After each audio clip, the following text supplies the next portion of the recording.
Hello, my Nyctophiliacs. This is Philianoctis. Tonight I have a story for you written by the very talented Timothy Duran. It's about a struggling artist and what it takes to make it in the art scene. So sit back, close your eyes, and enjoy the comforts of the dark.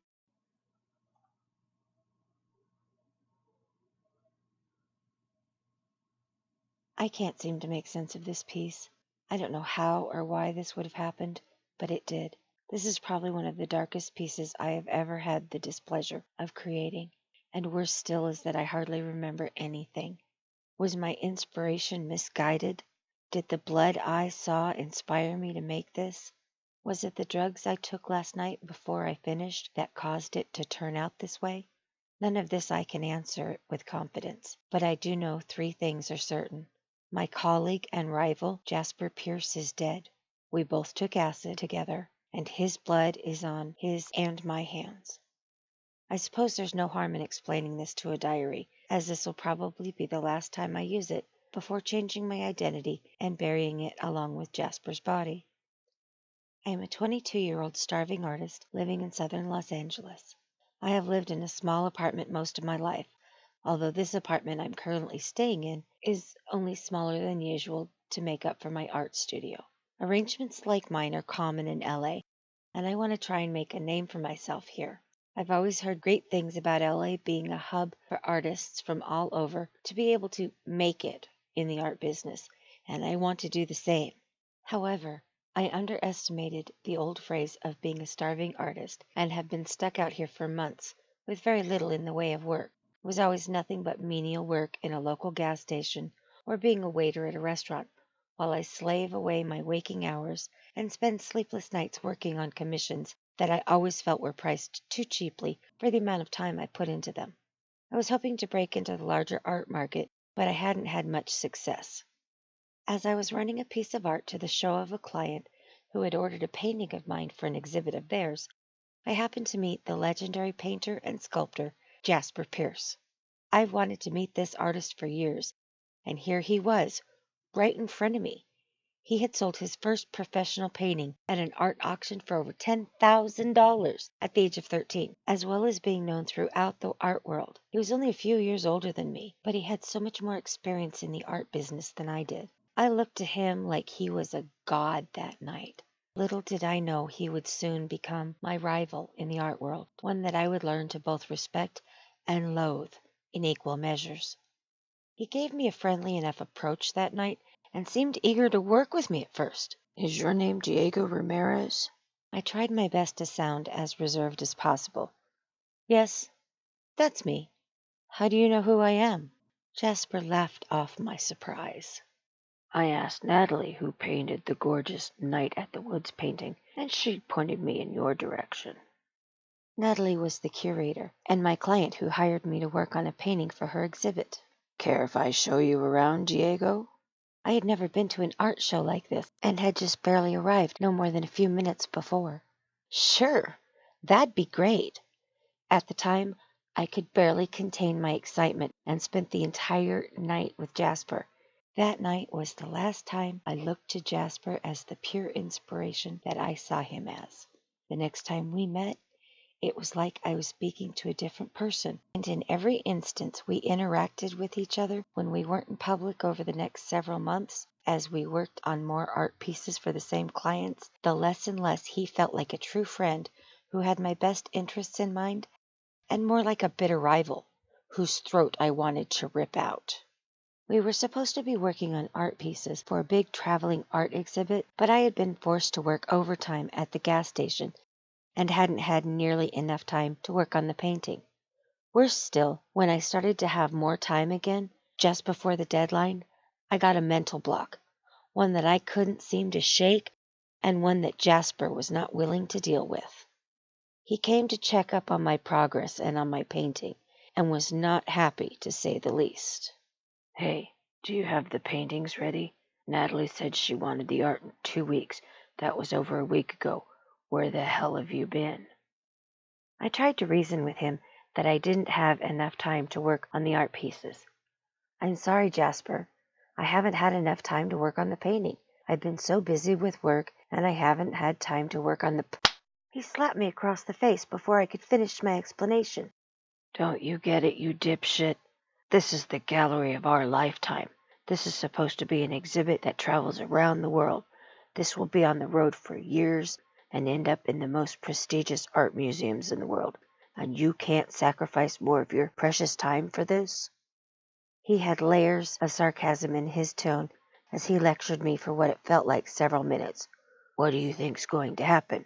We're going to need to have this to Natalie ASAP, or none of our art is going out there. She wanted a full exhibit, and I'm not about to fill your spot when I've already made damn near masterpiece.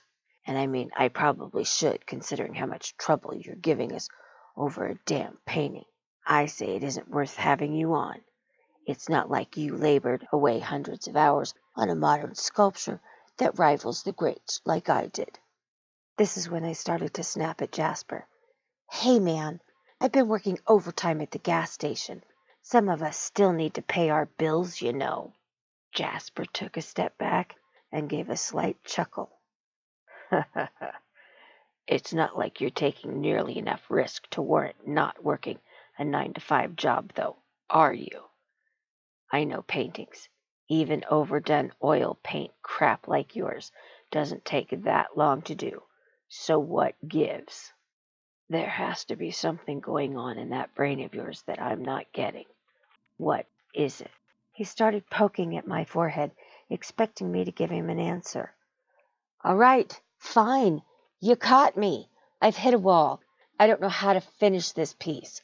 I wanted to get the right shades of brown and red and black for this thing, and I just can't seem to picture it well enough in my head.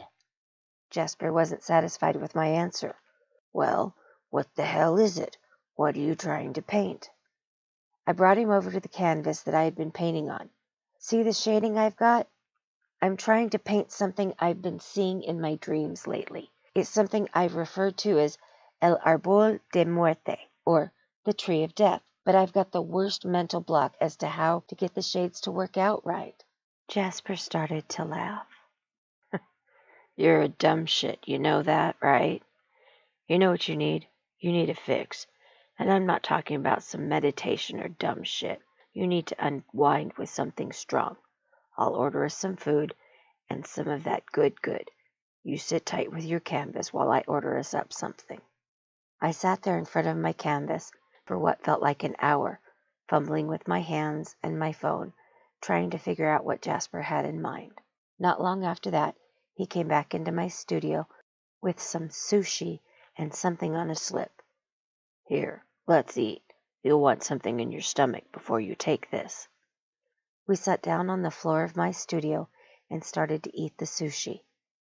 I could tell this was high-grade stuff.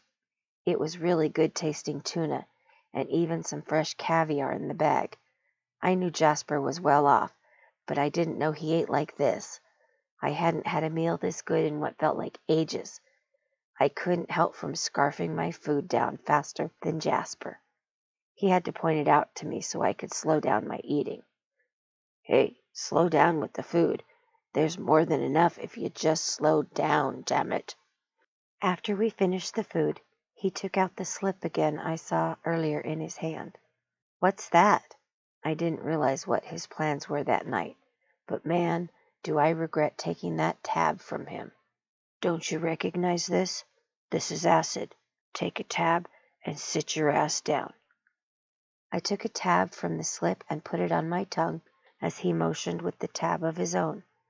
I sat there for a while, staring at Jasper, waiting for it to take effect. It might take a little while to take effect, so you just sit tight. Not long after he told me that, the drug started taking effect. I started to see things out of the corner of my eye and started to see things take shape. It was strange, to say the least. Jasper began to speak to me during his own trip on the drug. You know, Diego, I rarely ever get the chance to tell people this, but the art business is cutthroat. More cutthroat than any other out there. It's either be a monster or fall prey to some bigger fish that's trying to get their shit out into the world. If I only knew how much of a monster Jasper really was, maybe I wouldn't have invited him over that night, or any other night for that matter. You see, Diego, good artists borrow, but great artists steal. That was a line by none other than Pablo Picasso. You've heard that line, haven't you? I nodded my head, pretending like I knew what he was talking about, to avoid him lashing out at me again. You see, there's one thing worth stealing above all else, Diego. Do you know what that is? I tried to come up with something convincing as I replied, but I fell just short. A great artist steals someone's style? He shook his head. No, damn it. You just don't get it, man. You just don't get it. He got closer to me. Great artists steal souls, man. I looked at him strange after he told me that. You steal souls? Yeah, man, I steal souls. Well, I steal a lot more than that, but great artists steal souls. When they look at your piece, if they like it, they'll stare at it for a few seconds before moving on to the next thing.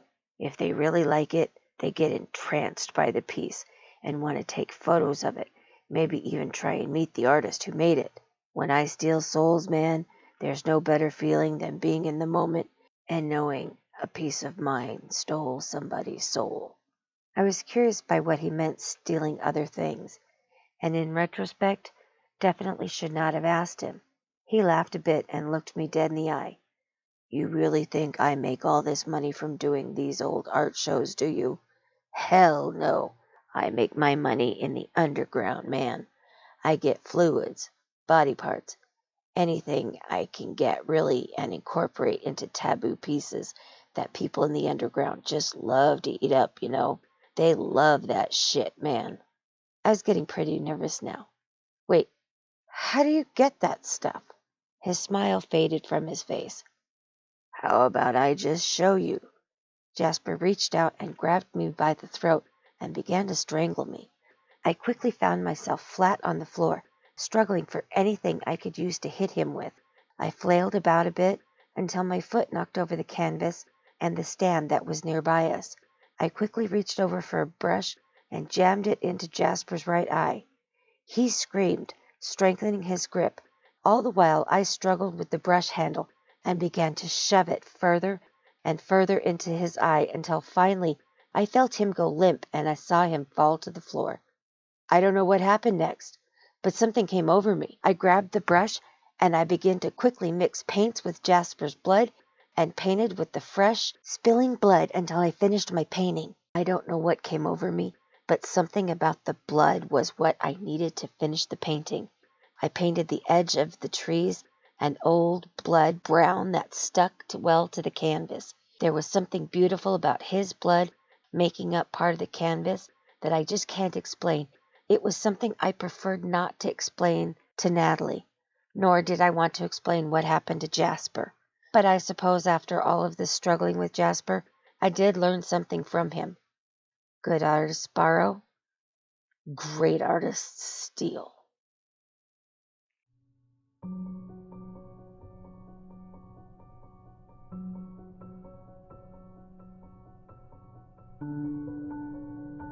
Thank you for joining me, my Nyctophiliacs. I'll see you soon, and remember to embrace the darkness. Also, don't forget to like, subscribe, and hit the bell icon to receive the notifications. And if you're feeling especially kind, share this video on social media. Thank you.